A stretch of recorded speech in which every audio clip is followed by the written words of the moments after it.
ஏங்க 2 பேருமே சீக்கிரமாகவே வேலைக்கு போயிடுறோம்.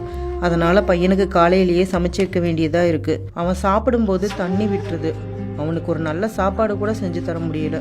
என்னம்மா செய்கிறது, சீக்கிரமே எல்லாம் மாறும்.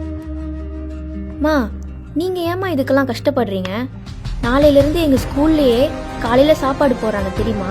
என்னப்பா சொல்கிற? இனி நான் தினம் ஸ்கூலில் உப்புமா, கிச்சடி, பொங்கல்னு ஏதாவது ஒன்று சாப்பிடுவேன். இனி நீங்கள் இதுக்காக கஷ்டப்பட வேணாம். ஏங்க இனி புள்ள சத்தான சுவையான சாப்பாடு சாப்பிட போகிறாங்க. ஆமாம்மா, இதுக்கு எல்லாத்துக்கும் நம்ம முதலமைச்சருக்கு தான்மா நன்றி சொல்லணும்.